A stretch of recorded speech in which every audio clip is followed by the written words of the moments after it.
for this talk organized by Friends of Elephants as well as Wildlife Trust of India.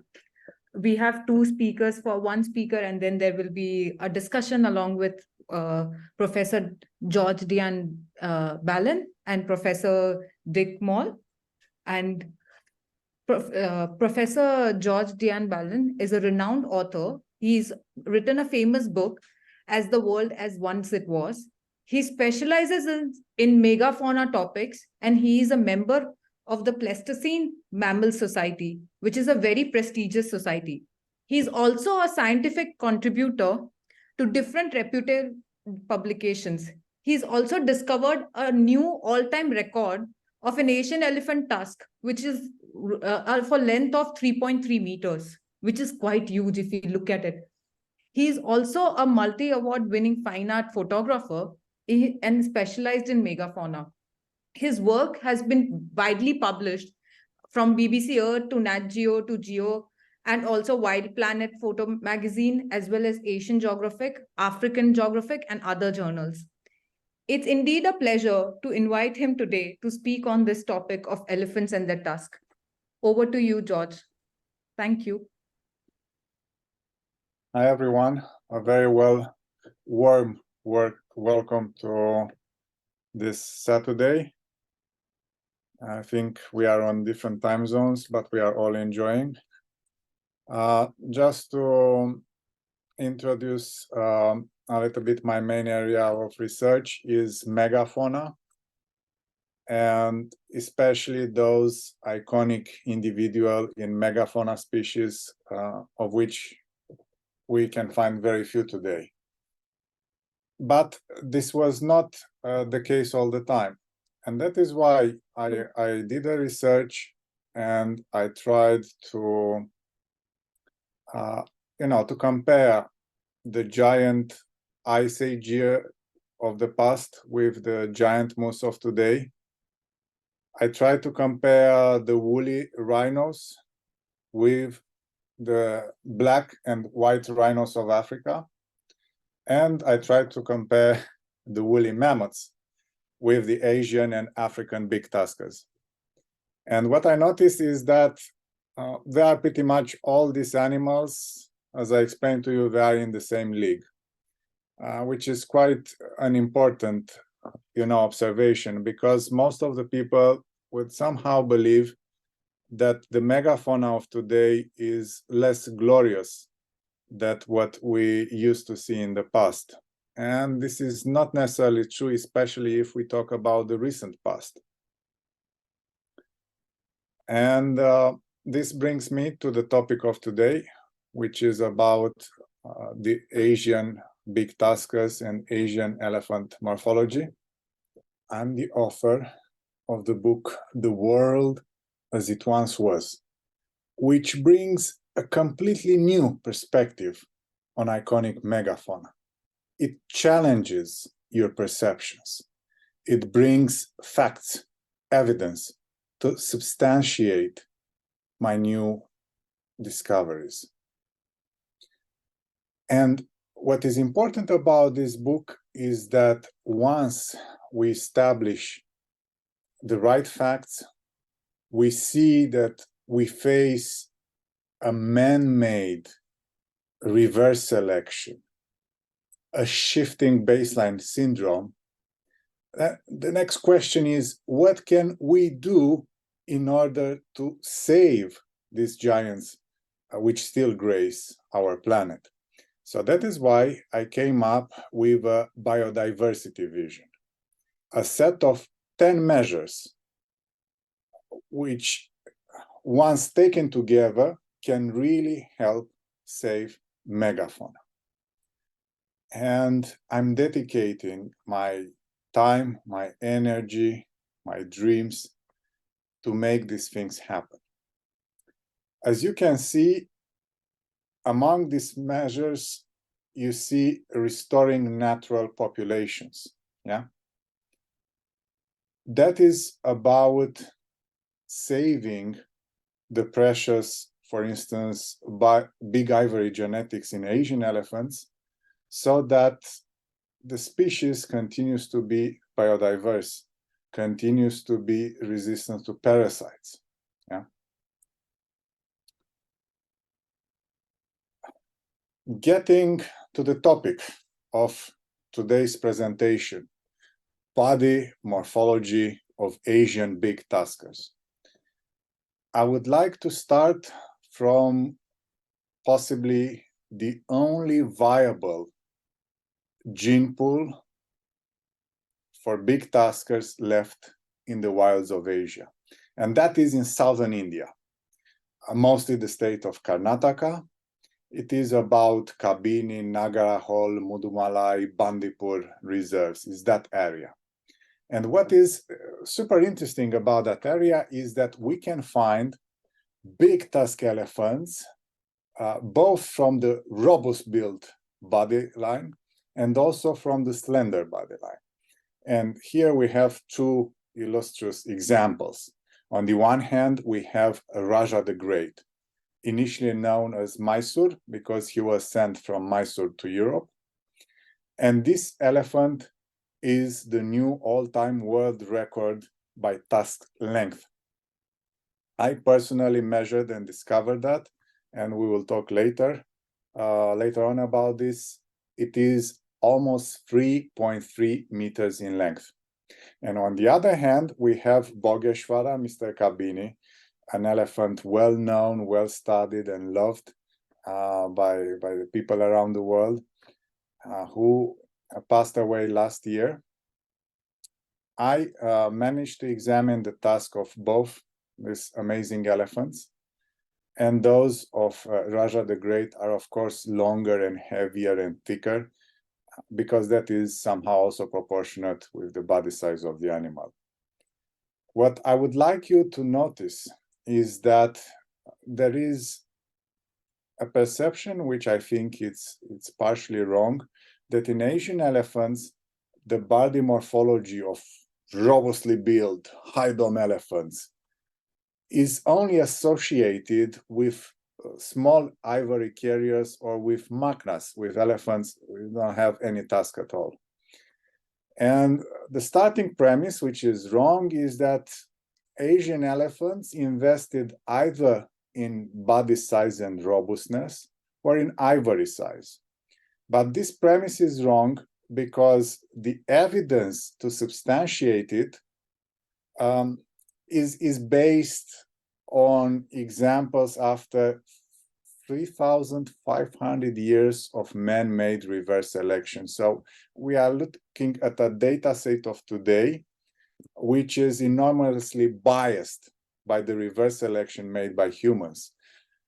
And that is why I think it's extremely important to look at those examples which still made it to our days of robustly built Asian elephants, which are tall, which are high domed, and on top of all that, they have huge ivory. Yeah, they have huge ivory. So having a big body size and the robustness of the elephant is not mutually exclusive with investing at the same time with in ivory.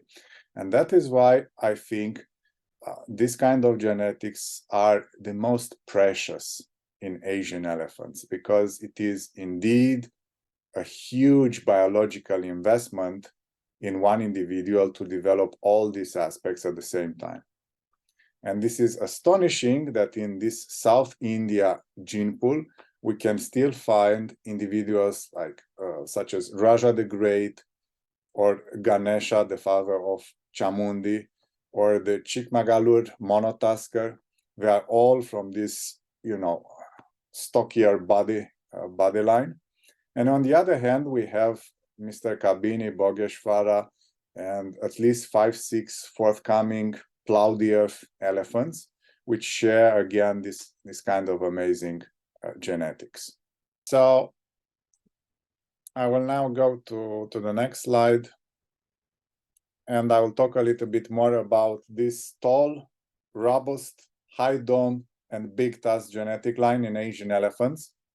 While this can coexist with the other slender line in southern India, this genetic line is the strongest in the north, in what is called the Terai. The Terai, which spans from the White Grass Reserve, in Nepal, then Bardia, Dudhva, and goes till Garo Hills in Assam. And all this terai in the, in the shadows of the Himalayas, all this area used to be a very good place to find this kind of monster elephants, yeah? And example of such elephants may be this Bilkhandi tusker, which is preserved in Kolkata Museum. To my best knowledge, this is the biggest skeleton of an Asian elephant preserved. I will have to examine personally, but from what I could find so far, it seems so. And you could see in the picture, the scale to humans. It is a huge, huge individual, probably close to 3.4 meters height. And probably in real life, he was 7.5 tons. And then you can see Raja Gaj, the famous Raja Gaj, an elephant which was subject to several expeditions by Adrian Lister with John Blasford Schnell and other people. They look for this elephant. They could find the elephant, and we got certain precious images and measurements. And that elephant from Bardia National Park in Nepal, at the border with India, with Dudhva, is one of the biggest documented in recent times.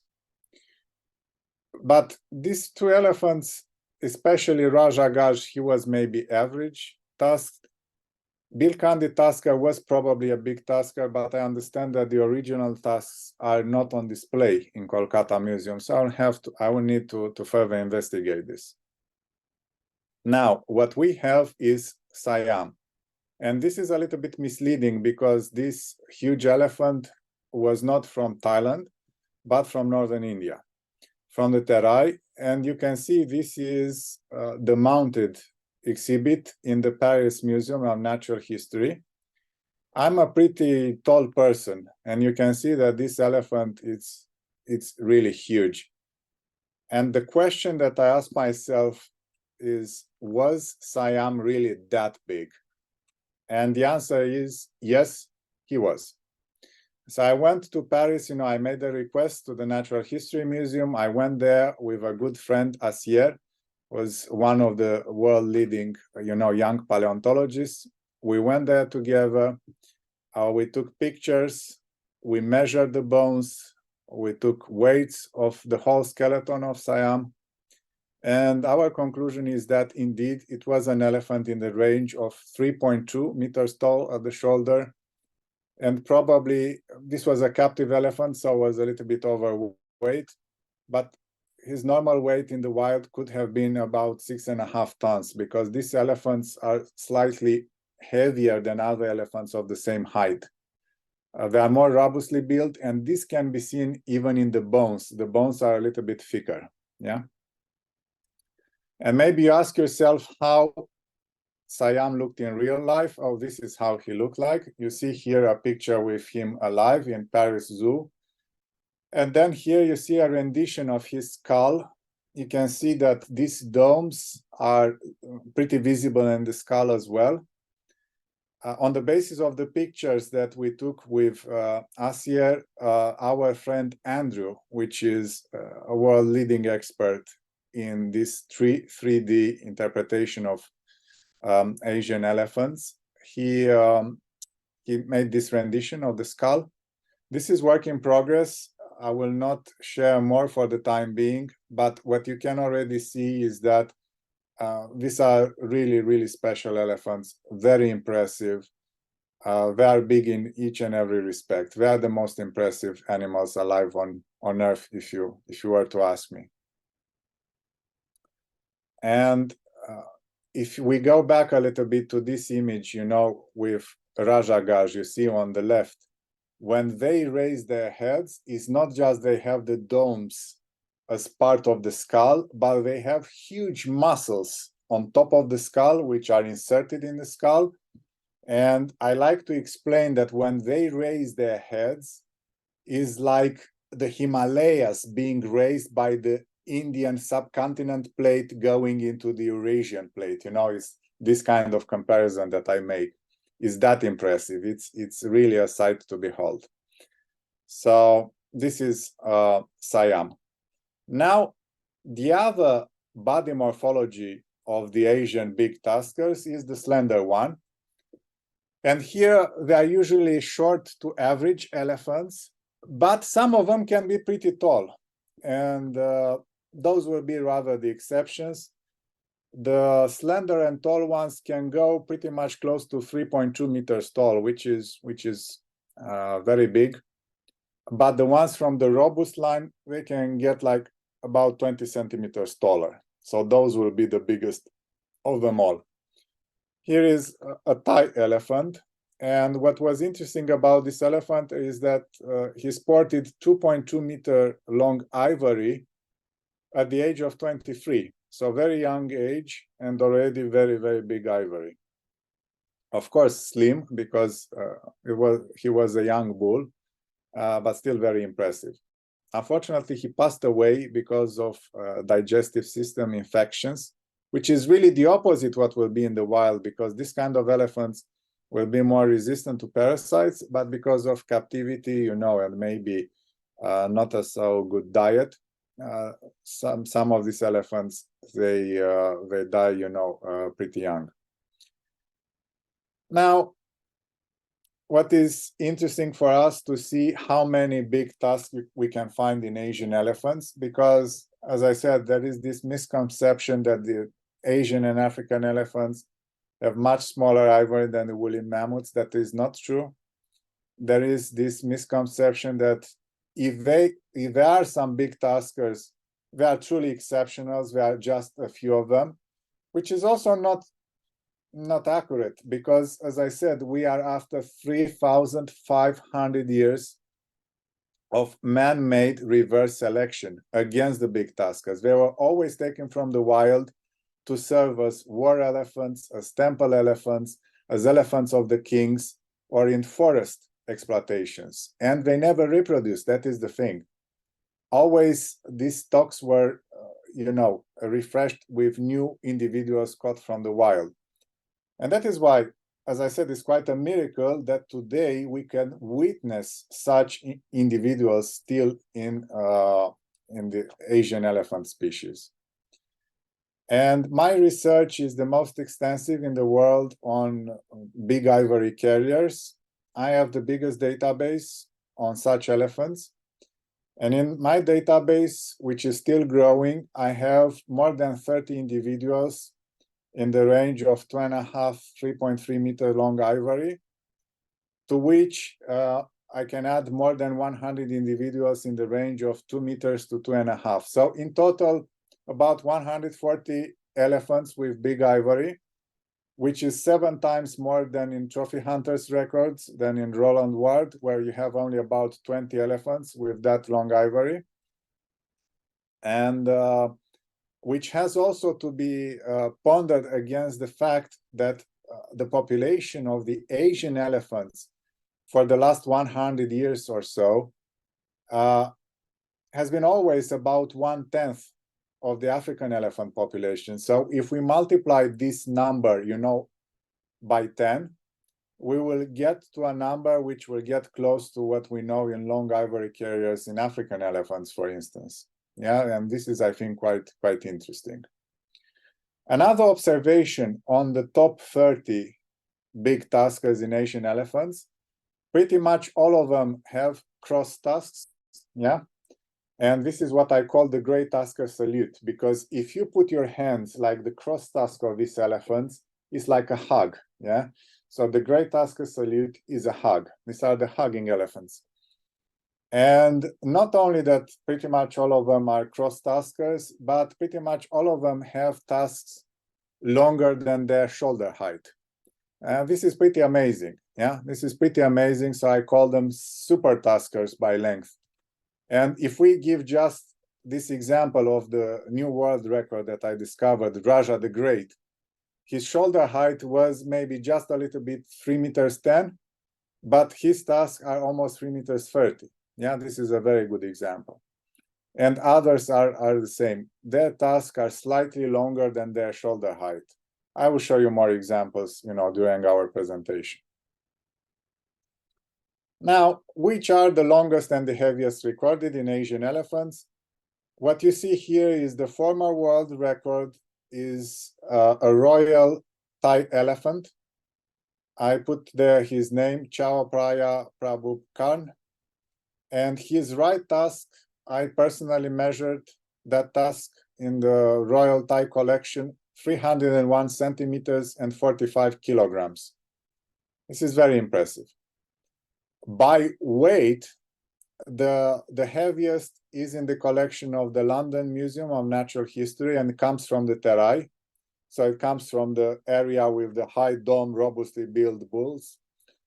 And that tusk is 2 meters 67 and 73 kilograms.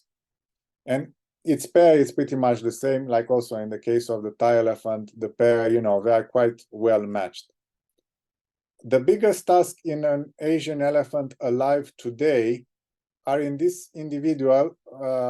His name is Bombay. He's now captive in Japan. It was a present from the Indian government to the Japanese government. This elephant is an elephant of an average shoulder height. Is not more than 2 meters 75, but his tusks are around 3 meters. So again, a super tusker, you can see the tusks are longer than the shoulder height of the animal. Keep in mind that about half a meter of tusks are also in the head of the elephant, in the alveoli. So here you can see this amazing animal. This, as you can see, is not from the high dome line. This is from the slender line. And this is Raja the Great. Raja the Great, as I said, was from the South India gene pool. Is an elephant with a massive skull in top 3 I am aware of in the world, and also super long ivory. I asked for the permission and I was granted the permission to take out the left tusk from the skull. And we did that pretty much on my birthday. And that was an amazing present because I knew this will be the new world record. And I would like to thank, the young and dynamic team of the Riga Zoo for all the excellent collaboration, in this task. This task. And you see, this is submitted now to the Guinness Book, 3.26 meter long, outside, along the outside curve, 43 centimeters and 48 kilograms is the dried weight now. When the elephant was alive, was probably, a few kilograms over 50.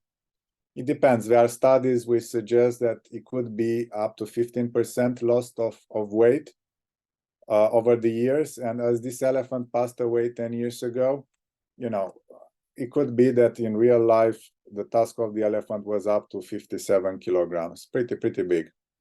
And the right tusk is the same size. Just the difference is that it got broken while the animal was still alive. So we can just put the bits and pieces together and see that. Now, how do we measure? It's very simple, it's not rocket science to take the length of the girth. Here you can see I'm taking the circumference of a Burmese big tusker, an elephant which is alive. Sometimes I just go to the elephant, if it is a captive elephant with the mahout, I measure.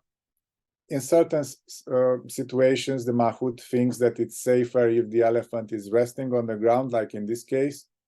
But most of the time it's not even necessary. The elephant is standing, I'm just standing next to the elephant. The elephant is used to people, so I can take the measurement easily.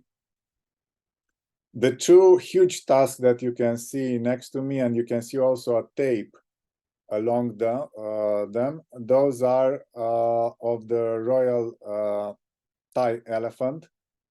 As I said, the right tusk is 3 meters 1 centimeter, and the left tusk is 2 meters 70. They are quite matched in weight. One is 45 kilograms, the other one is 44. Huge ivory.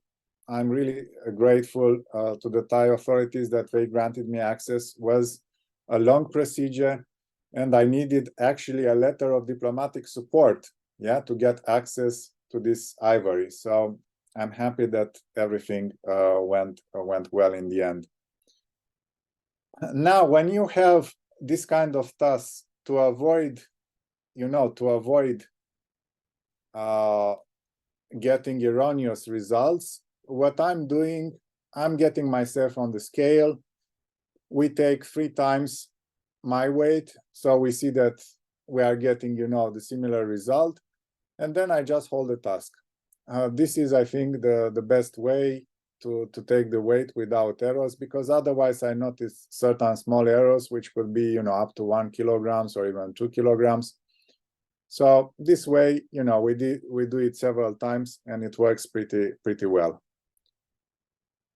Now, how to measure skulls? Here I'm measuring, a skull in the collection of Naturalis, the biggest natural history museum in the Netherlands. And I have a special instrument, which is not mine. It would be good if I would have one like that. This is borrowed from our friend Asyar, who has this. And this is very useful, to see how wide is, for instance, the skull, and it takes very precise measurements.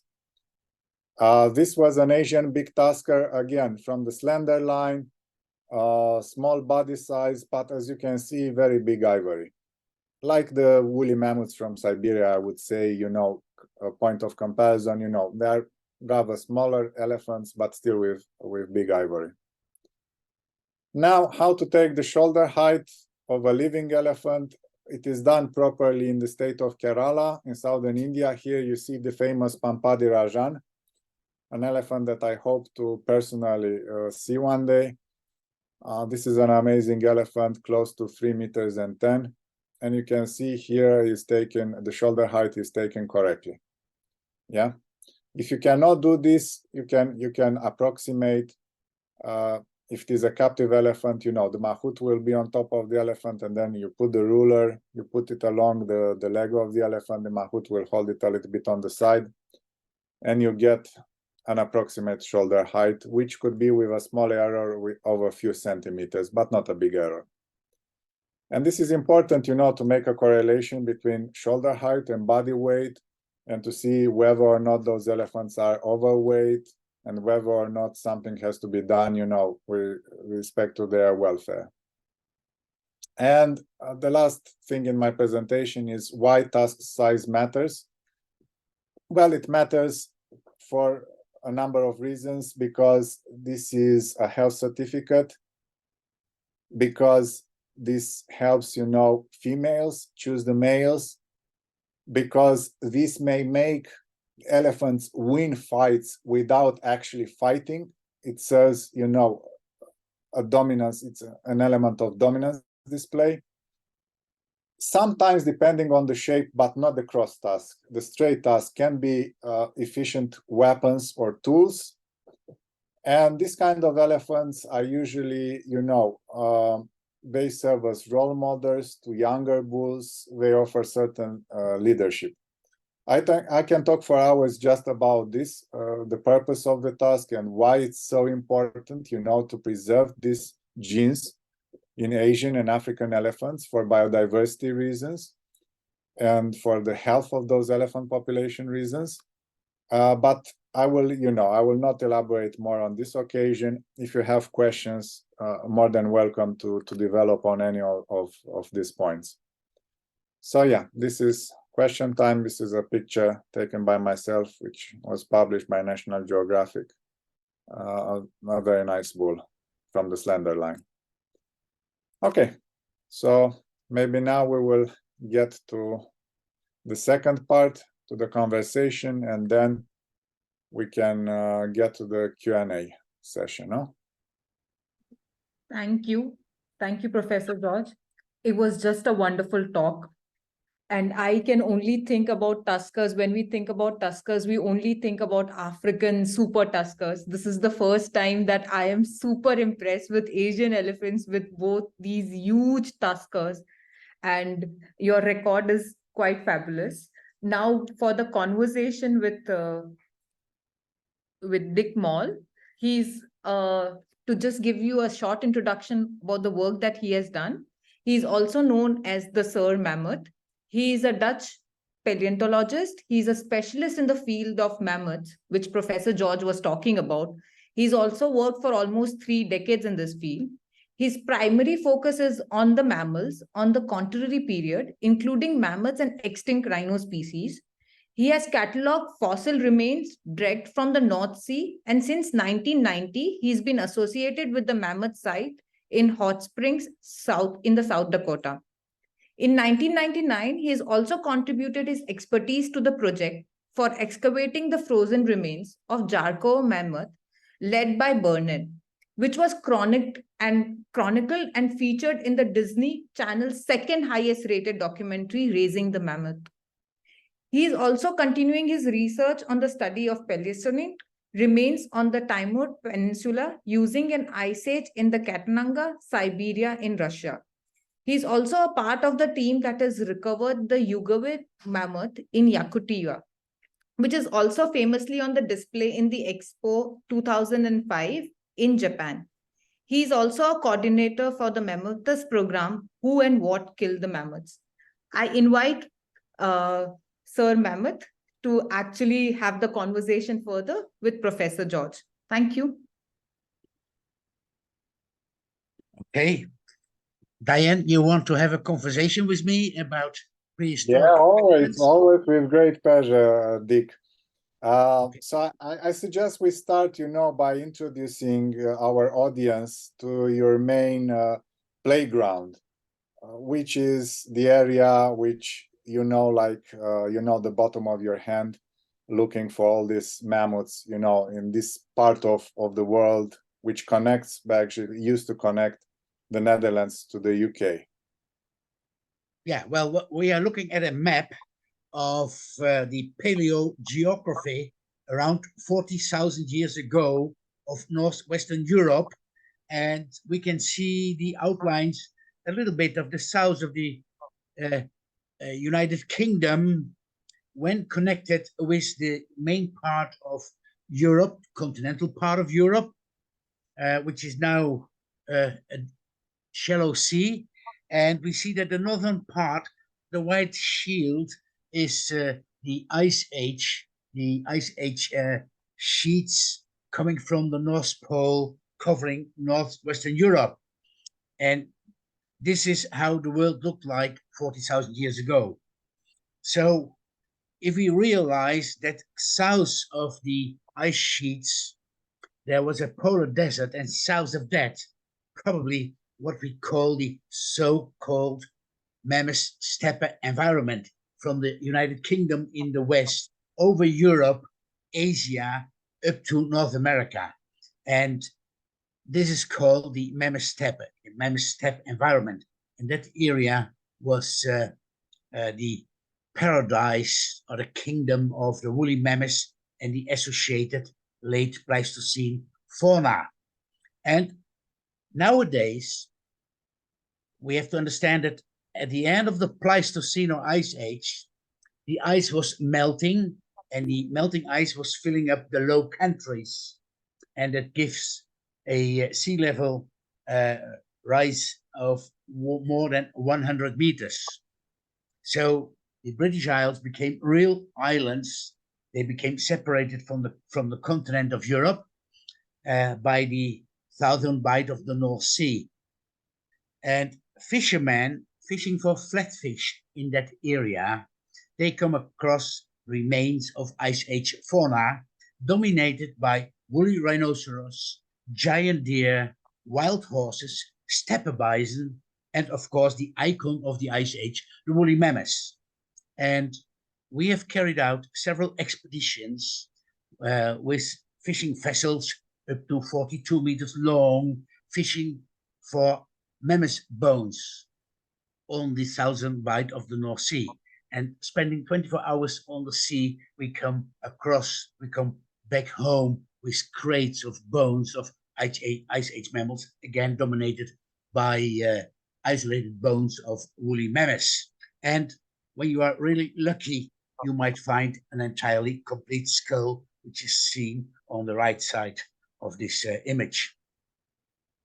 Dick, maybe you can also tell us, once you get all these bones, then I understand that you sort them out and you are building, composite skeletons of woolly mammoths. And maybe you can tell us about this one and about what was the shoulder height, of the skeleton, and then we add the 5% to understand the shoulder height of the animal in real life. Can you please tell us something about? Well, the southern bight of the North Sea is extremely rich in remains of Ice Age mammals, especially woolly mammoths. But never complete skeletons have been found. But thousands and thousands and thousands of bones, isolated bones, molars, tusks, etc., have been brought ashore by the fishermen, as well by special fishing trips on the North Sea carried out by paleontologists.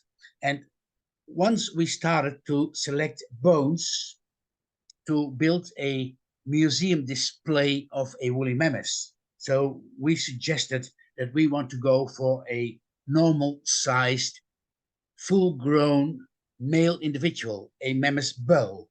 And we started to collect, and within 1.5 years, we collected more than 342 different elements, of which 185 we used to build this composite skeleton.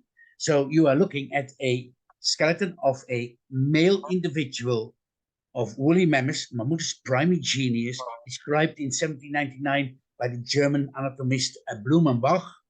And you see 185 bones, all of male individuals, all of animals which have approximately the same individual age, all from the same locality in the North Sea, the so-called Euro Gully, and all of the same Pleistocene age, roughly about 40,000 years before present. And understanding the sexual dimorphism between male and female individuals, you immediately will tell that this composite skeleton is a male individual. And this is judged by the size, the proportions of the bones, and especially the skull and the tusk, which are attached to this skull. Yeah, what I noticed actually, Dick, by studying comparatively woolly elephants and Asian elephants and African elephants, I noticed that females of the 3 species are pretty much of the same size. Of course, there are individual variations of different populations, but they are roughly of the same size. The bigger differences are actually in the males. And African elephants, the bulls tend to be like 100%, 2 times bigger than a female. In woolly mammoths, the bulls will be like 60% bigger, and in Asian elephants, they could be 30 to 60% bigger. So these variations, I think, are mostly in the bull size, but females of the 3 elephant species are pretty much in the same range. This is quite... depending on where they originate from, because my experience is when working with our Russian colleagues in Russia, and especially in Siberia, that European mammoths in general are bigger than those of northernmost Siberia. As an example, the famous Berezovka mammoth, a male individual, measured a shoulder height of 2.65 meters, whereas an animal of the same individual age in northwestern Europe would measure more than 3 meters at shoulder. So there's a big difference from where you are. So the populations are different in size as well. Yes, definitely. Like we see also in Asian elephants, the ones from the foothills of the Himalayas could be like twice the size of those from Thailand, for instance. Yeah. There are also this kind of individual. But when we take the population of the big European woolies and we compare them with the big Asians, we will see that there are a lot of similarities in the body size, between the populations. Yeah. I wanted to ask you, how big is this one? This composite... This skeleton seen in the picture here measures at the top of the scapula, the shoulder blade, is 3 meters and 20 centimeters. Okay, so in real life, the elephant was about close to 3 meters 40.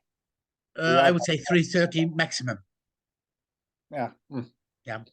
Because I think the normal rule is like you add about 5%. Something like that, yeah. Yeah. But you see, when you want to build a skeleton of a mammoth, often you see in museums in Europe that the mounting is not done correctly. Often you see that the spines of the thoracic vertebra are pointing much higher than the top of the scapula. But in the living mammoth, the highest point of the backbone is the top of the scapula, covered with 3, 4, 5 centimeters of soft tissue, including the skin. Especially when they are walking, you can see that the top, that you can see the tip of the top of the scapula is moving all the time. Indeed, indeed. You know, like you see in this excellent rendition by Andrew, you know, our expert in Asian elephant, this 3D rendition of Siam, you see the highest point are the shoulder blades, indeed. Yeah, this is that's the right. correct anatomy of any elephant, of a woolly elephant as well. And, you know, it's funny that there are all these representations of woolly mammoth as if they were bison or camels, and they have a sort of hump, you know, on top of the head, which is wrong. You know, with every 20 centimeters, more or less, you add to the shoulder height of such an animal, it's equivalent to 1 ton. So it's basically like putting a black rhino on top of the elephant. Each time you add 20 centimeters wrongly by putting, you know, the spine higher than the shoulder blades, each time you put on top of the elephant another black rhino. This is with every 20 centimeters. Yeah. And this is another thing that you pointed now, which I noticed in natural history museums, is that the woolly mammoth tusks, they are not put inside the alveoli till the end. And the woolly mammoth had huge alveoli. They can go to 80 centimeters long. So if you don't put them in the end, you just put them 10 centimeters, then what is left outside looks much longer than it was in reality, and also much wider. And museums are doing this on purpose because they want to impress their audience. And this is a distortion of reality, and is bad for the Asian and the African big tuskers, because then people will say, oh, but the mammoth was so much more impressive. No, it was a little bit bigger in tusk, that is true. It was, but not such a big difference. So all these exaggerations by placing, you know, the spine higher than the shoulders and making the mammoth look bigger than he was, putting the tusk, leaving them basically outside of the skull and putting only a little bit. They are not in anatomical position inside of the alveoli. All these elements, you know, provide a distorted vision about these elephants. And if you add to that, you know, the fact that females of, and we will get to that, you know, they are depicted with big tusks, and usually they didn't have those, you know, it gives quite a wrong picture. So very good that we talk about this, and I appreciate very much your work, Dick, because it's so accurate and so well done, and that is why I think it's really representative. Yeah, our audience should understand that on an average, 1/3 of the length measured alongside the outer curvature of the tusk is anchored into the alveolus or the tusk socket, which can be seen in this wonderful skull of the so-called mammoth of Halteren. Halteren is a small town close to the border of Germany and the Netherlands in the so-called Ruhr area. And this skull has been excavated by a friend of mine at the beginning of the 70s of the last century, an entirely complete skull with the 2 original tusks, which are very heavy. You know this, Diane, because we have measured this one together with Azir in detail in Bottrop not so long ago. But this is one of the most beautiful mammoth skulls I've ever seen. And when I have to estimate the shoulder height of this male individual, which died at an age of about 45 to 49 years old at the time of death, was probably something like 3 meters and 20 centimeters at shoulder. So this was really a big tusker of the Pleistocene, roaming the cold and dry, almost treeless mammoth steppe. Because we have to realize for our audience that the woolly mammoth, based on its molars, we can tell that it was a pure grazer, feeding on hard grasses on Artemisia and other vegetation of the mammoth steppe environment.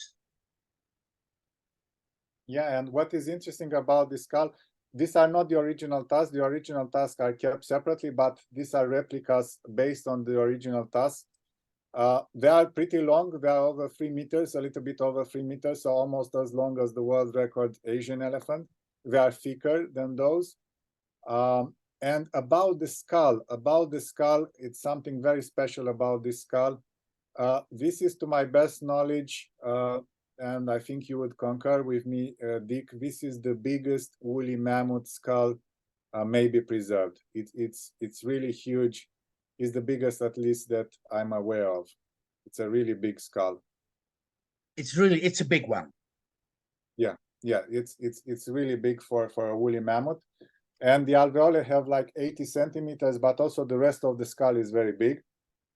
But now, comparing it with Asian elephants, what I can say from my measurements of Asian elephant skulls, the Asian elephants from the high dome line, they're actually bigger than this woolly mammoth in the higher part of the skull. So they don't have bigger alveoli because this is 80 centimeters. They have like 65, but they are higher in the dome area of the skull, and also wider because woolly mammoths didn't have too wide skull. So this is, I think, pretty impressive and pretty important to mention because not too many people know that. And usually people think that the woolly mammoth had very high head, which is true if you compare with the African elephant. But if you compare with the Asian elephants from the hind dome line, no. The Asian elephants from the hind dome line, based on my own measurements, double-checked with my friends, we are working together, a dream team with Dick, with Adrian, with Asier, with Andrew. We double-checked this, and indeed, for this part from the eye to the top of the head, the Asians from the high dome line, they are bigger than any woolly mammoth, bigger than any woolly mammoth. Take it relative terms or absolute terms. This is, I think, a very important observation, and we are working on that, and we will publish a paper on that. Now, maybe, Dick, you can tell us a few words about your Siberian expeditions, because there are quite a few of them. And this was an amazing individual that you discovered in 1998. Well, yeah, these are the tusks of the so-called Jakov mammoth, a mammoth cadaver or mammoth mummy from the ever-frozen ground. Europe is rich in mammoth fossils, remains of mammoths and Ice Age animals, but only the hard parts of the body, the bones, the tusk, and the molars. But in Siberia, you also can find the soft tissue, especially in the north of Siberia, where you have the permafrost, the ever-frozen ground, in which remains of woolly mammoths are embedded. Complete carcasses of mammoth babies, but also male and female individuals. Can you show the next picture? Maybe that's better than this one. Yes, this is here I'm together with Bernard Bouygues, a French mammoth expert with whom I was working 10 years in the north of Siberia. And here we are working in an ice cave where it is minus 11 degrees, where we put all the remains which come from the ever-frozen ground in frozen condition again, to keep them in the best state of preservation for future research. And here we are looking at 18,560 years old radiocarbon dated woolly mammoth, a male individual, so-called Yukagir mammoth, with beautiful preserved tusk, spirally twisted, which is typical for the icon of the Ice Age, the woolly mammoth. But also we can see the eye, but also the entire complete ear, which measures only 31 centimeters, which is extremely small. It's very thick, and this is seen as an adaptation of the cold and dry climate in which the woolly mammoth was living.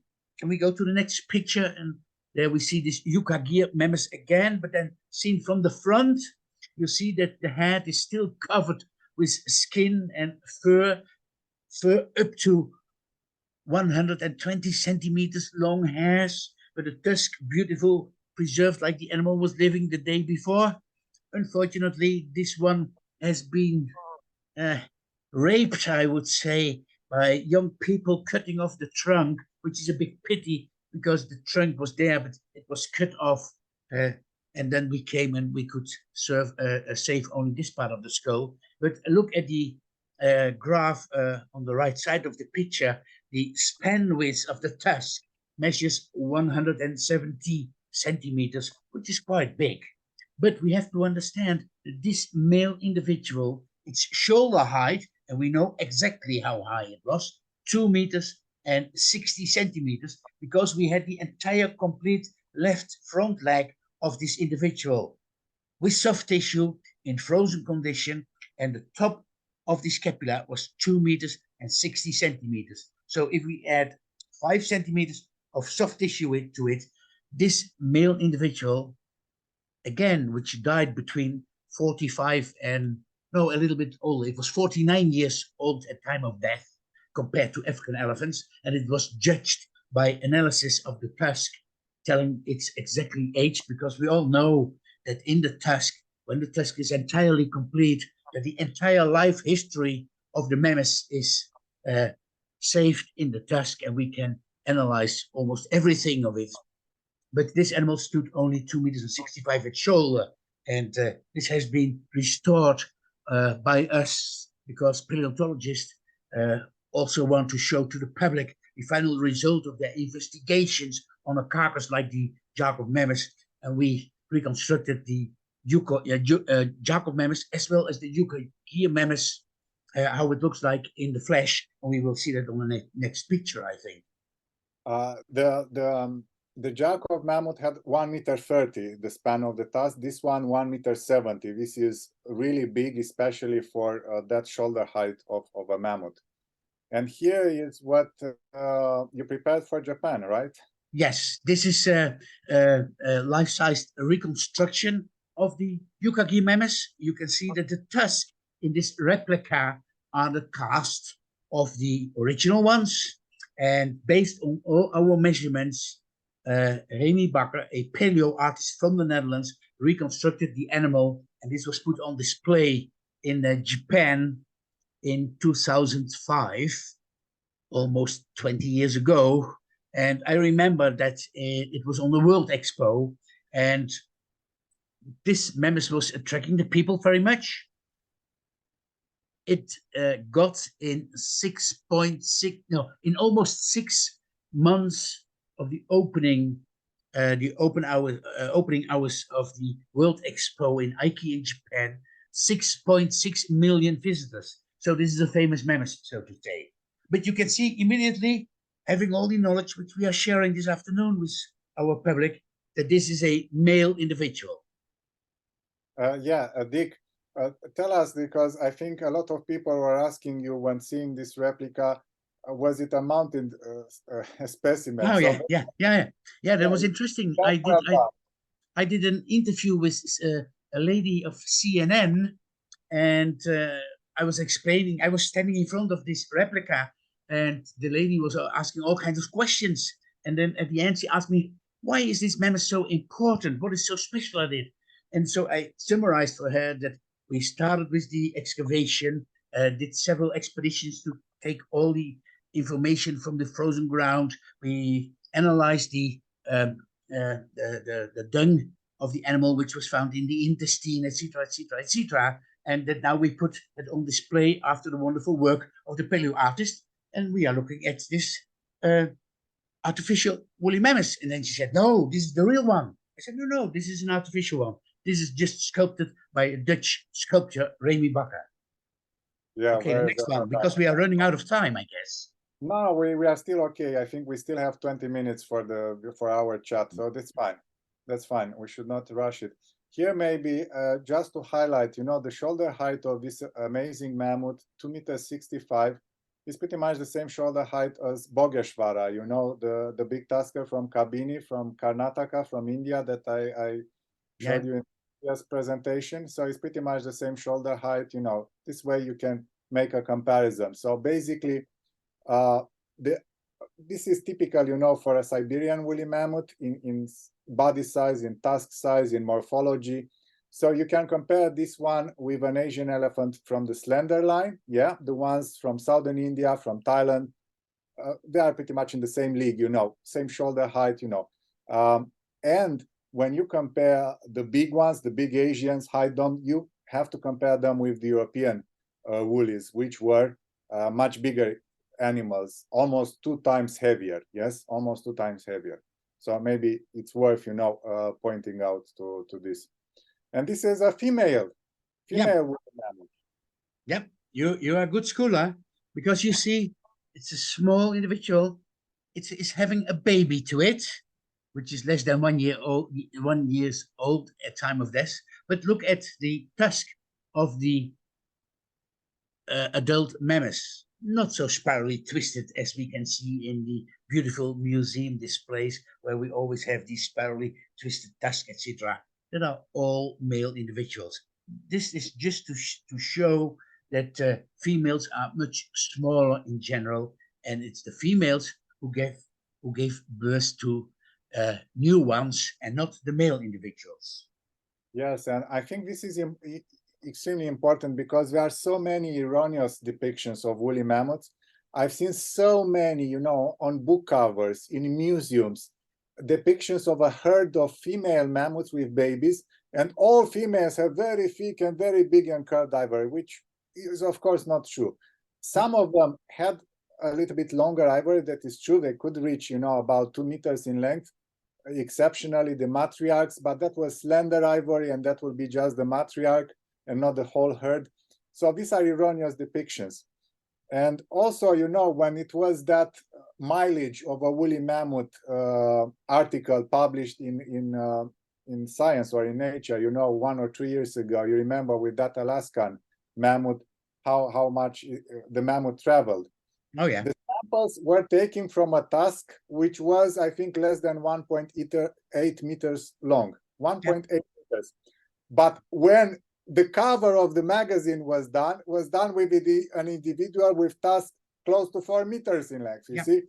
So it's a distorted image, because not all woolly mammoths were big tuskers, and even less so for the females. They have their own big tuskers, but it is true, woolly mammoths had slightly longer and heavier tusks than Asian elephants, and slightly longer than Africans, not necessarily heavier, but longer than Africans. Most important thing we need to learn is that we need to cooperate. When you have a paleo artist making a reconstruction or a replica of a extinct individual, he or she should be supported with the right information of experts in the field, and not having their own imagination putting in the model. Yeah, this is so bad, because we still live with this kind of erroneous, depictions. Now, I already shared with everybody that I had the huge honor to discover the new all-time world record Asian elephant tusk by length at almost 3.3 meters, Raja the Great. But Dick had the honor to discover the all-time world record elephant tusk by any elephant, from the large, Parkidan family. So maybe you want to share with us about this mastodon, which is not a strict speaking elephant. Yeah, well, this is a 3.5 million years old mastodon pair, 2 individuals, excavated by my friend Evangelia Tsukala and myself in the north of Greek Macedonia, in a site called Milia near Grevena. And what we are looking at are the tusks of these mastodons, 3.5 million years old, male individuals, but you cannot, it's difficult to judge from these images, but let me see, the right pair has a length of 5 meters and 2 centimeters, measured alongside the outer curvature. These are the longest tusks ever discovered in the world, but it's not a mammoth, it's a mastodon. And you see in the background a black and white image of this mastodon based on my investigations on 2 partial skeletons of this so-called Borson's mastodon, Mammut barsoni, but not to be mixed with mammoths. It's a real mastodon. And look how these tusks are pointing in forward direction, coming out of the short alveolus of this mastodon. This must be an animal which could maneuver with tusk of 5 meters or even longer very well, even in a dense forest. This was one of the highlights of 2007 when we excavated the second pair. The first pair was discovered a couple of years before, but these are so unique and so wonderful state of preservation, and we put them on display as they are in anatomical position in the life-sized animal in the Museum of Milia in northern Greece. Maybe what is worth sharing about this tusk is that they are not extremely thick, especially for an animal of that body size, because these mastodons were big size animals. What is interesting that, you know, compared to their body size, these tusks were not very thick. And this is probably partially explained by the center of gravity thing, you know, because the woolly mammoths would have, you know, very big ivory, but it will get curved in such a way that the center of gravity will not go too much in front of the animal, because then the animal could fall, you know, on its nose, and it needs a lot of supporting power on the front legs. And it's the same with the Asian, the African elephants. You see, the tusks are not going forward that much, you know. They are going downwards and a little bit forwards. Down and outwards and in frontward and then up again. Yeah. Yeah. Okay. So now this is a post which initially I thought it was a joke because it was on the 1st of April, a couple of years ago. This is from the American Museum of Natural History, so a very well-respected institution. And you know what they say? Meet the Colombian mammoth. And they say mammoths differed from living elephants in various ways. It wasn't just a matter of hair. And they say here, in adult males, mammoth tusks were much larger relative to body size than in living African and Asian elephants. Wrong, wrong. I just showed you. We will see. And then they say also that in mammoths, the tusks also grew with a slight twist. So they progressively crossed each other. Well, in Asian elephants, they cross even more.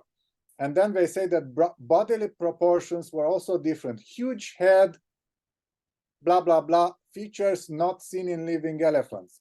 Wrong again, wrong again. Just look at the Asian elephants from the high dome line. We will publish that paper. It is already a little bit explained in my book. We'll publish a more detailed paper. These Asian elephants have higher heads here than any mammoth, you know, in relative terms and in absolute terms, higher than pretty much any woolly mammoth, yeah?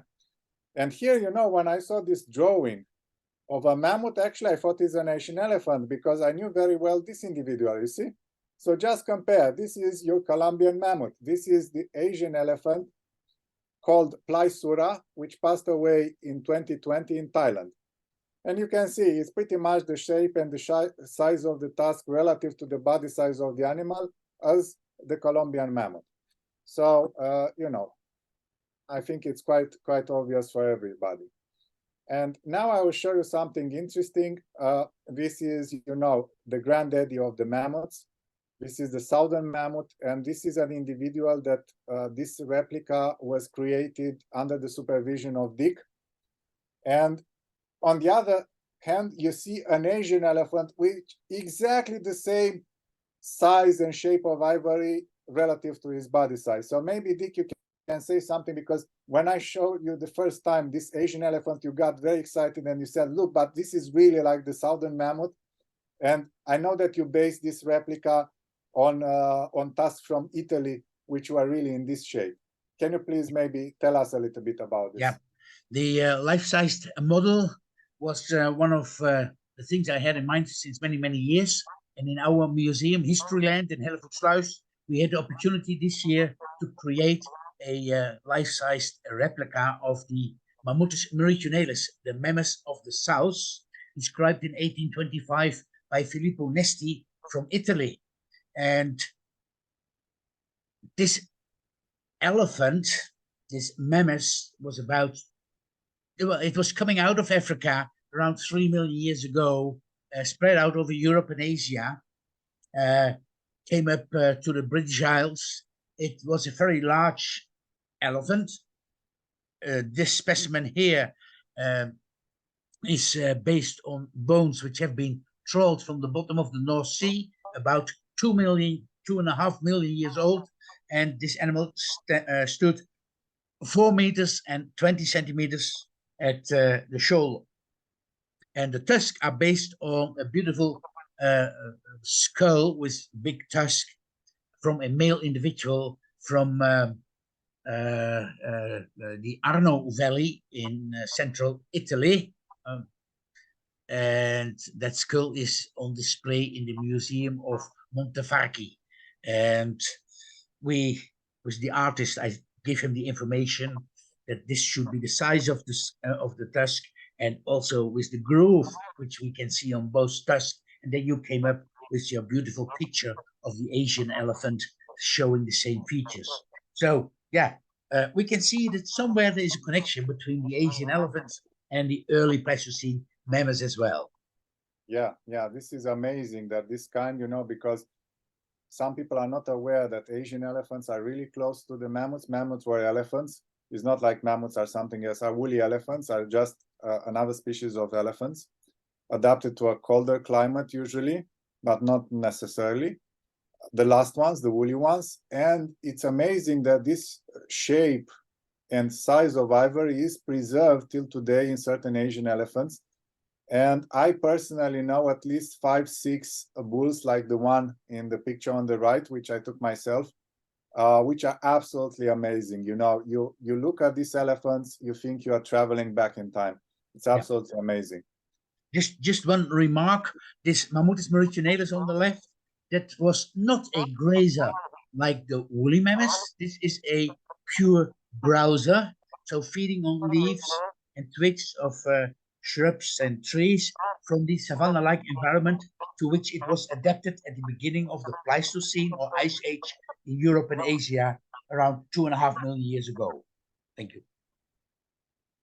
And if you are not still convinced about the similarities, I found one of the Asian elephants sporting ivory exactly the same shape and size with the woolly mammoths.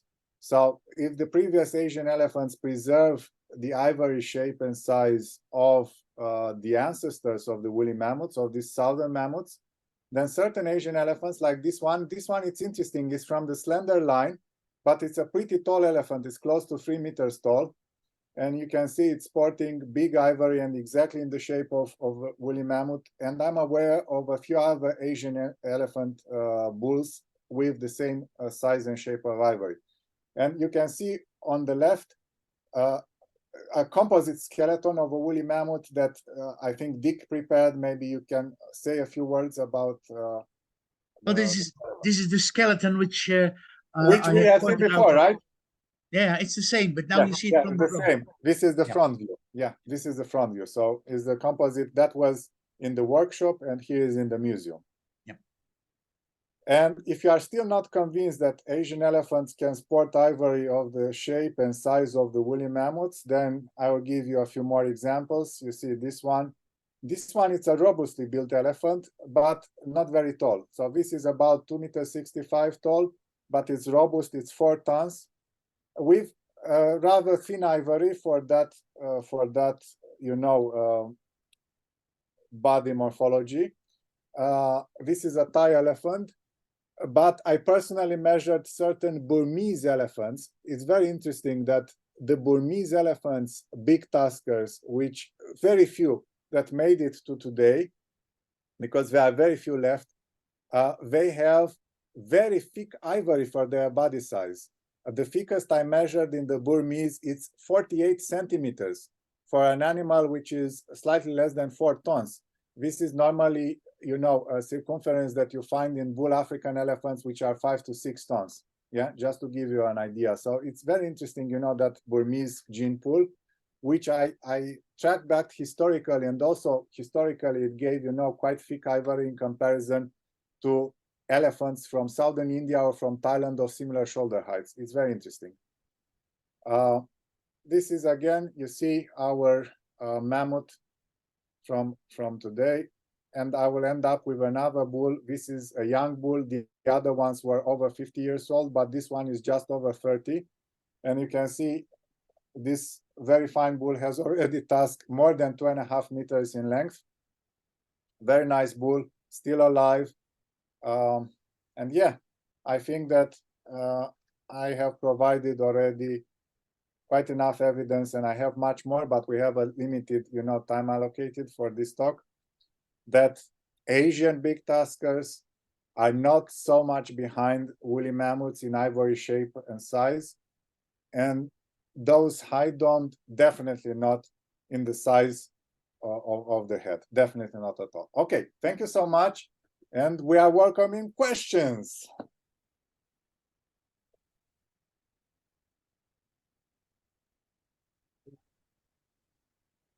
Yeah, thank you so much, Dick and Diane. I think it was fascinating, intriguing, and you took us, if not, thousands of years back of how, the mammoths were. In case of mastodons, it was even millions of years ago. And I think you gave us a very good, explanation of how the similarities are, to the living elephants of today. So, and especially keep in mind, if I may, that these woolly mammoths, they were still around when the pharaohs were building the pyramids.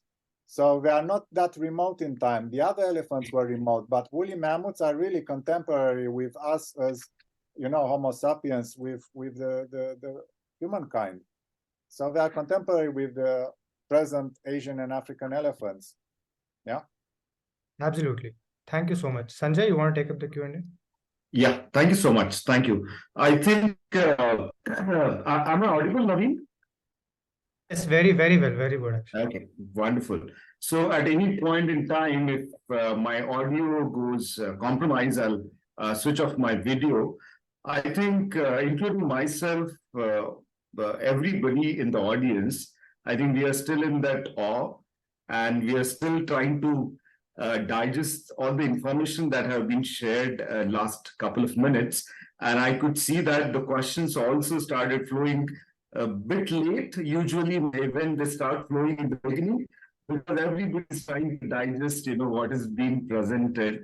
And I think Seema very rightly put in, we ourselves always been, let's say, I'm talking about Asian elephants, always been compared with African elephants. But we are literally got enlightened today by having this comparison with the woolly mammoths, and that I would put it as a highlight of today's event. Another highlight, I must say that Professor Dian as well as Sir Mammoth, we are just busting the myths, and I'm very glad to hear your takes on those. So from there, I'll take the questions one by one. So there's a question from Vadiraj where he asked, any correlation between tusk size and skeletal structure?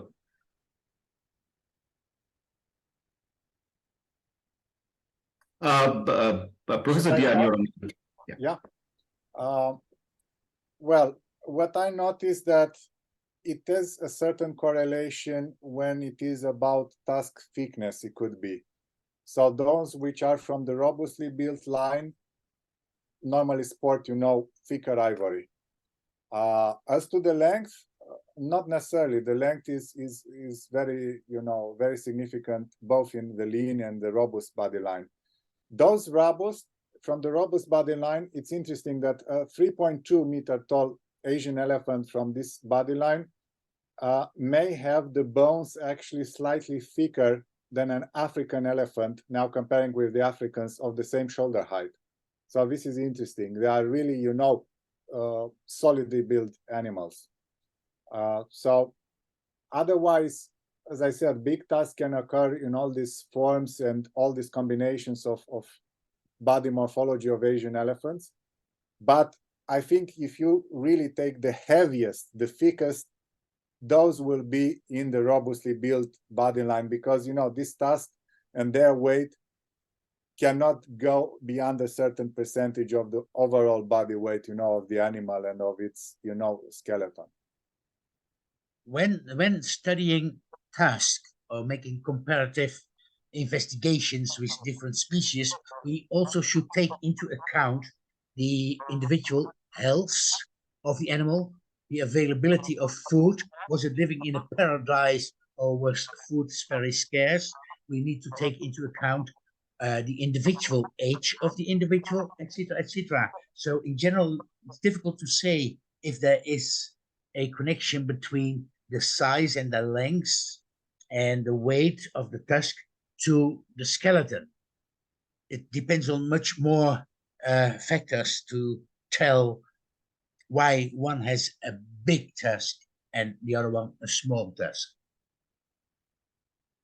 Right, that's very interesting. And just to take it forward from the same thought, there is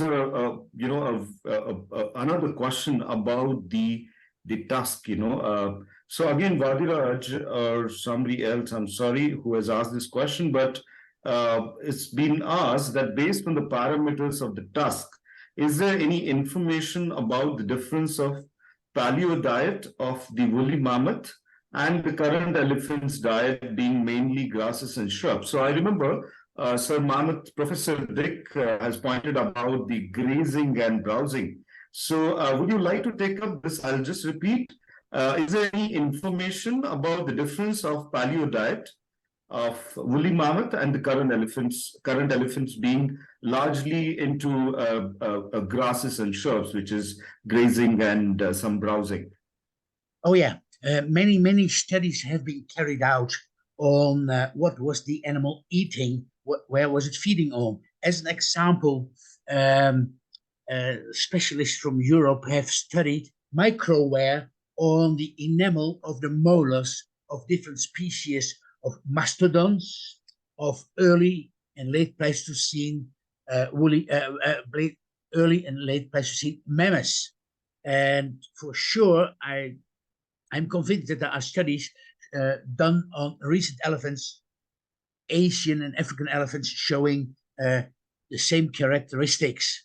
So to make a long story short, if you search on Google for microwear in dental elements of proboscideans, you will come across a lot of information about the food of which these animals were feeding on. If I may add a little bit to that, I know that there are studies, for instance, on African elephants, saying that the big bulls, which are big tuskers, for instance, in the dry season, unless they are really old, and their molars are really till, they are about 50 or over 50 years old, but if they are in their prime, like 40 to 50, they will not spend too much time in the marshy area where are the soft grasses, because apparently they are not nutritious enough to sustain their huge bodies. They need also to do browsing. So those elephants will go for the dry season into this kind of bushes. And I've been several times to Africa and documented this type of behavior and photographed them eating a lot of these bushes, from acacia to baobab, sometimes even dry branches they are eating. So, it's not a diet just based on grass. It's interesting that for the woolly mammoth, that was almost exclusively based on grass. But for African elephants, it's definitely a lot of browsing. And for Asians, it's also a mix. It's maybe less browsing, and also it's more tender because they live in a habitat which is normally a little bit more humid throughout the year. So it's not like that dry, like in the dry season in Africa. Interesting. And just to take the same concept forward, there's again a comment from Vadiraj, and I think we have already established a ground about the variety in form of browsing and grazing, be it African elephants or Asian elephants. So can we say, when it comes to the phenomena of extinction, how much the resources, the form of food, can be an element in the process of extinction? If we can put it that way, because somewhere, I think Professor Dian has mentioned that it's also shows the strength. The tusk shows the strength, and in that case, the forage, the food, and a tusk. How that plays a role in terms of showing the prosperity of the food availability in mammoth and in current elephants, in Asian and African elephants. Yeah, maybe Dick starts and then I can. Okay. What do paleontologists do? They excavate remains of extinct elephants on the African continent, in Europe, in Asia, in North America, and they study them in detail, and they can figure out easily by studying the dentition that the animal was a browser or a grazer.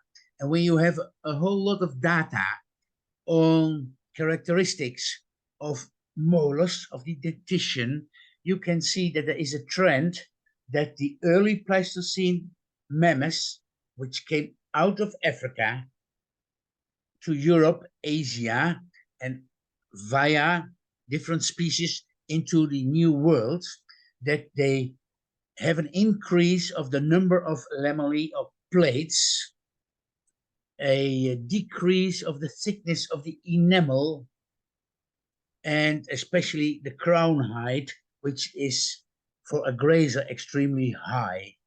And so we can see that the proboscideans, the Pleistocene elephants, had the ability to adapt themselves to the changing environments of the last 2.5 million years, from glacials to interglacials to glacials, etc. So, to make a long story short, what we can say, based on the fossil records, is that the mammoths which came out of Africa have been browsers and facing dramatic changes of climate during the Pleistocene, evolving from a browser into a grazer, because by the dramatic changes of climate, the savanna-like environment with the soft food disappeared and were taken over by the cold and dry mammoth steppe towards the end of the Pleistocene. And at the end of the Pleistocene, around 12,000 years ago, we see that the ice, which is covering the northern hemisphere, is melting. The melting water is filling up the low countries. Sea level is rising for more than 100 meters. It's shrinking the area of the woolly mammoths. And because of more sun heat, a greater ocean surface, more evaporation, more rainfall and snowfall on the cold and dry mammoth steppe environment, and that did make the mammoth steppe environment, the food for the mammoths and its associated fauna, disappearing. And we all know that in evolution, there's never a step back. It's always in forward direction. And because of the evolutionary lineage and the highest point the woolly mammoths could reach, and then the dramatic changes of climate took place again around 12,000 years ago, disappearing the mammoth steppe, the woolly mammoths became extinct, caused by dramatic change of climate. So we know that the influence of food is very important for the development of these animals. But one day there is a stop, because they are on the highest point of the evolutionary lineage. So I hope that this is a little bit of an answer to the question asked. Maybe I can add a few things here, a few thoughts. First of all, I think that if there will be less food available, still the elephants will preserve the big ivory, because this is, encoded in the genetics to have big ivory as a function of display, like the peacock has the feathers. They will drop in body size, because you can see in Asian elephants and in woolly mammoths, there are big tuskers of very big body size and of small body size, but still with very big ivory relative to their body size, yes? So if there is less food available, I think it will be a drop in body size, a drop in tusk, in ivory size in absolute terms, but not necessarily in relative terms, because this is very important, you know, in the way that, you know, this kind of mating rituals and all these dynamics work, you know, in the species. This is very important. Then another consideration, what I noticed is that if you take the world map and you see the biggest megafauna usually is associated with volcanic activity areas, because volcanoes, you know, they bring destruction, but they bring also fertilizers, natural fertilizers. So more fertile soils, so more food of higher quality available. This helps, you know, reach the full genetic potential of those animals. Yeah. So these are a couple of thoughts that I think are worth mentioning. And then another thought that I would like to add to this is that elephants are highly adaptable. Also, woolly mammoths, they didn't go just like that. You know, the Ice Age was actually a succession of ice ages, you know, of cooler and warmer temperatures. And mammoths did not disappear after the first change or after the second, after the third, yeah? So this kind of ecological dance was for hundreds of thousands of years, and they didn't disappear. They managed to, you know, to migrate, to adapt. So a combination of climate change and overhunting by humans, this is what killed them. And if you look at the African elephants today, you know, just look in Africa, in how many different environments African elephants survive. There are these so-called desert elephants in Namibia. You have at the opposite end, you know, the forest elephants in Congo. And in between, you have all this savanna, dry savanna, semi-desert, you know, Kalahari or Tsavo in Kenya, or Tarangire in Tanzania. And then you have these areas even of higher elevations, and the elephants can go even to those higher elevations. So they can adapt to a variety of food supply and water availability. Elephants are amongst the highest adaptable animals, you know, we have on Earth. That's really interesting, and I would really like to thank to Sir Mohammed as well as Professor Dian, because this is so complex, and we have an audience, you know, just not the one who are logged in for the live event, but we have an audience who watches this video later, and the audience comes from different walks of life, you know, and you have very nicely summarized, both of you, and explain the complex, you know, phenomena in a much simpler way. So I must thank you for that. And with that, I'll move to the next question about, you know, it is from Falguni Behera, who is a trainee at Wildlife Institute of India. So this is one of the prestigious institute by government who is involved into research in India. And she asked the question, why shoulder height is the best for measurement rather than bottom to head height? So we are going back to the basics, and we would love to hear from both of you about it. Well, if I may start, shoulder height, because it's there, you know, with the head, it goes up and down. I mean, it's a lot of variation.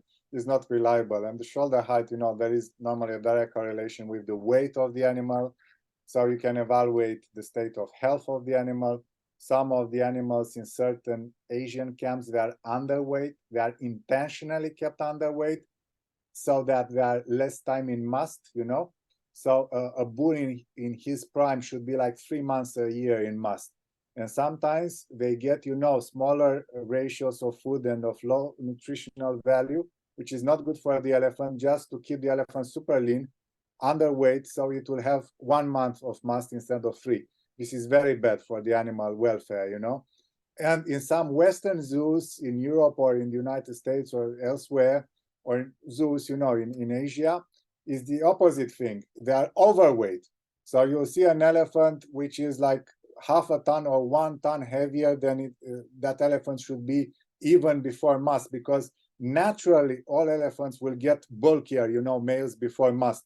So they will be a few hundred kilos heavier. But these elephants are obese, you know, so this is not good for their health. That is why it's important to take the shoulder height, and this gives you a rough, you know, correlation with the weight and the health of the animal. And you have to also take into account if the Asian elephant is from the robust line then it could be like half a ton heavier than another elephant of the same shoulder height, because it's simply in the nature of its genetics of that animal to be heavier, like people, you know, like people. You look at Dick, for instance, he's more solidly built. I'm leaner, you know. So people are also, you know, have this kind of different, you know, bone structure and you know, body structure. Well, I think that you have said most of the things which are important to answer the question. To be honest, I am not interested in having a record. I have the biggest or the heaviest or the longest or whatever. For me, it's important to understand the extinct species of proboscideans, the associated fauna, and why they evolved from one species into another species. Trying to understand what happened in the past, to learn from it, to have a better understanding what might be happening in the future with the big game. Absolutely. Thank you so much for that. So, this might be a question that both of you will be getting, and this is quite a cliche, but I'm still going to ask this. It's about the genetic, resurrection. When it comes to woolly mammoth, there's always a news around it. So anything that you would like to share about it? Oh yeah. You know, when I started working with Bernard Bouygues from France on the Taimyr Peninsula in the far north of Siberia in 1998, starting to excavate the Jar of Mammoths, this mummified mammoth carcass, then the Yukagir mammoths and others, everybody was saying, now you are going to clone the mammoths, you are bringing it back to the world. And one of my colleagues was the late Larry Eggenbrod, a person who I respected very much. He was from the United States, and he was the principal investigator at the mammoth site of Hot Springs. And he was informed of cloning the mammoths because we had in mind, or we had the idea that the best DNA probably could be found in remains of mammoths which have been stored in the ever-frozen ground of the permafrost of Siberia. And I was against the idea of cloning the mammoths because I told everybody, look, we know that the mammoths came out of Africa. They started on the African, or they originated on the African continent about 5.2 million years ago. They spread out over Africa, came to the old world, came to Asia, evolved in Asia much faster than in Western Europe, then came via the Beringia into the New World and gave rise to a different lineage of mammoths, from the imperial mammoths to the so-called Columbian mammoths. We had the woolly mammoths in North America, coming from North America to Siberia to Europe again and again and again. But we all know that the mammoths became extinct for a reason. And the main reason, the main fact, was the dramatic change of climate. There were probably illnesses. Humans became to reproduce themselves very much, maybe hunting on mammoths, etc., etc. The animals got stressed, and finally the mammoths became extinct. Their environment, the cold and dry mammoth steppe, completely disappeared all over the world. So bringing back the mammoths to present day is maybe of interest for people like Steven Spielberg to make a documentary resurrecting the mammoths or something like that. But it's not good. We should not play for God. We should leave it as it is. The woolly mammoth is a prehistoric elephant, and it should be and remain like that. Well, you see, this is the richness of such a debate, because I have a more nuanced view, and I personally, maybe I'm over enthusiastic, but you know, when looking at that experiment, which is called Pleistocene Park in Siberia, you know, where they brought large animals, you know, megafauna, and already after, I think, about 20 years of experiment, they could show positive results. They could show that the tundra is changing into a kind of grassland. then this makes me think that maybe there is room for a cold adapted elephant to make a comeback. So, you know, I maybe again, maybe I'm too much of a dreamer, but I would like to see them back somehow. Yeah, I would like to see them back.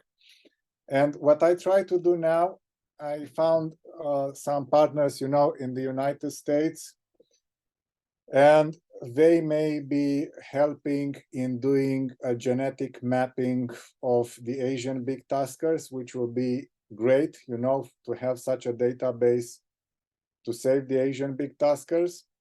And that may be used also in understanding better the genome of the woolly mammoth, because as we can see, the shape and size of tusk of the mammoths survive till today, especially in Asian elephants. Less in African elephants, those are a little bit different, but in Asian elephants, I have so many examples of tusks which are very similar to woolly mammoths. It's just that the span of the tusk is not so great as in woolly mammoths.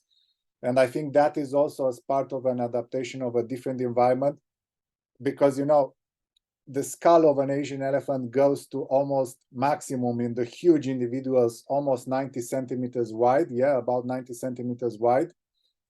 And the span of the tusk also in Asian elephants usually is not more than 80, 90 centimeters. I measured even 1 meter and 10, for instance, which is wide. But just imagine yourself, you are in a jungle, you have trees. If you have tusk like the Yukagir mammoth, 1 meter 70, you can get stuck, you know, in between the trees. So you'll get pretty much the same size of tusks, just a little bit shorter, but crossing each other and going, you know, narrower to get in between the trees. So yeah, these are my thoughts. That's great, and I totally agree with Professor Dian that this is a richness of such debates and forum, and we really appreciate your point of view from both of you. So that leads to my next question, where I would like to ask both of you, with so much of knowledge and a continuous thirst on finding the facts, how this had been used for the forensic science. For example, there's a lot of ivory which gets into dispute, and it gets into the headlines and South African ivory issues. So would you like to share with our audience that how this knowledge is being used for forensic science and trafficking and so on? Oh yeah, a pleasure. As an example, the ivory is banned. We know that both Asian and African elephants are protected species. They are extremely endangered. And people who want to use ivory, they take ivory of woolly mammoths, especially from the ever-frozen ground of Siberia and from North America, from Alaska, from Yukon. But of course, that's not the quality as the present-day elephant ivory is. And experts in the field of extinct elephants, like mammoths, they can share their information with forensics scientists to distinguish ivory objects if they are made of ivory of Asian, African, or woolly mammoth ivory or tusk. So this is one example how we can, as paleontologists, contribute to other sciences. And this has been very, very successful, because we know that there are very clever people who are mixing ivory of woolly mammoths with ivory of present-day elephants, and they know exactly how to do it. But we have customs organizations, we have scientists, wildlife experts who can tell the ivory to its origin. Woolly mammoth, which is allowed, or African or Asian elephant, which is not allowed. So that's one example which I would like to share. And there are many, many others as well. DNA investigations, etc., etc. So when studying prehistoric elephants, like a crime scene investigation, that many, many people can benefit from the manners, how scientists work, how the method they use, how to come to a conclusion. So it's also the science in itself which has been shared with other people. Yeah, for this question, I think Dick is much a way better placed than me because he used to work for the Dutch customs dealing with trade in wildlife, you know, CITES convention and all that. So he knows a lot about that. From my side, as I said, I tried to have this collaboration because it happened that we delivered, you know, presentation at the same conference with a very big name of a company from the United States, which have extensive expertise, you know, in genetics, and they showed, you know, great interest in doing this genetic mapping of the Asian big tuskers, which for me sounds like a dream.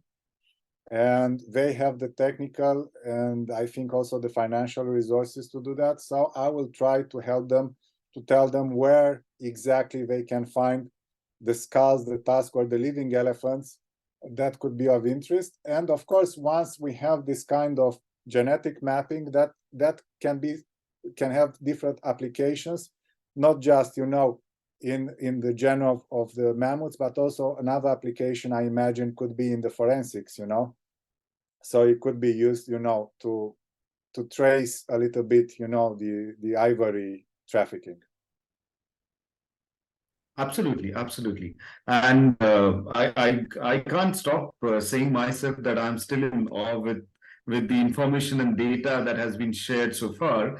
And I could notice that in audience we have a couple of students who are aspiring scientists, I would put it this way. So maybe on behalf of them and personally, I myself would like to ask to both of you that I could see, you know, there is a continuous thrust on fact finding, you know, detailing of the aspects.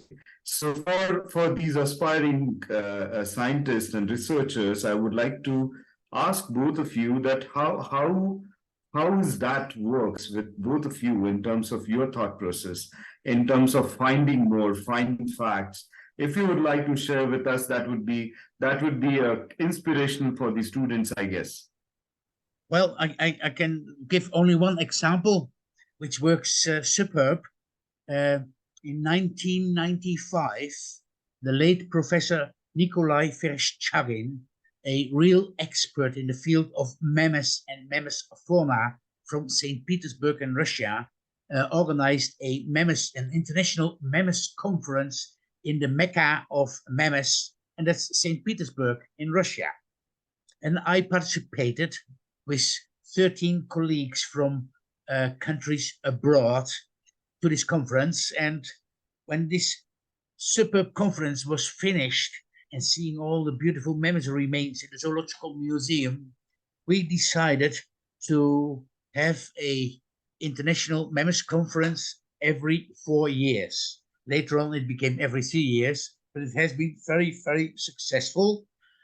The last conference was held by computer like we do now in India, but next year it looks like that we are going to have the 9th International Conference on Mammoths and their Relatives in Mexico City in Mexico in September, and that probably will be attended by something like 100 to 140 scientists from all over the world on mammoths and their relatives, and sharing information, listening to each other, giving information on new results. And I'm always hoping that there will be many, many new participants, and especially young people, because the young people have the future. They should protect the proboscideans in Africa and Asia and study, by the way, a little bit of them from the past.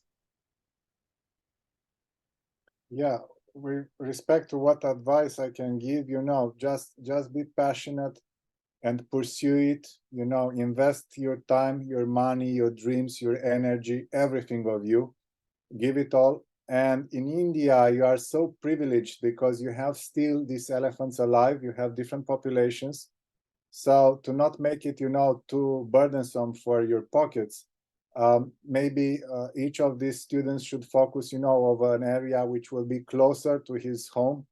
We have the South India gene pool, which is phenomenal, the Karnataka mainly, Mudumalai, Kabini, Bandipur, this area, it's amazing. Then we still have some big Tusk bull in Kaziranga, in Assam, that area, it's also worth investigating. There are some big Tusks maybe still left in Odisha, maybe in East Bengal, and maybe less in the Western Terai, but that is also an area, for the high domes. There are amazing bulls there left, at the border with Nepal. So my advice would be, to investigate, to study those elephants, to share information with the rest of us. That will be extremely helpful. Thank you so much. Thank you. And it was a privilege to host this Q&A with both of you.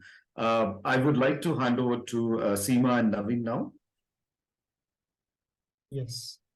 So I think with this, thanks, Sanjay. So we have just come to the end of this event. I just want to thank Dian and Mr. Dick for, taking out time and, sharing all the information that you have done. And I think it is really inspiring, and I think it will definitely help, in the future for students who want to take it up. So thank you, and thanks once again. Thank you all. Thank you all for joining. It's been indeed a pleasure for listening from two of the giants in the field. Thank you. Thank you very much for you hosting this wonderful event. I enjoyed it very much, and maybe we will meet each other again somewhere in the future. Absolutely. Sure, Thank you so much. Have you Thank again. you so much, and a great Tusker salute to everybody. Thank Great you. Tusker. Thanks a lot. Thank Okay. you very much. Take care. Thank you. Thank you. Bye-bye. We're going to end the session. Bye-bye. Yep. Thank you. Bye-bye. Bye.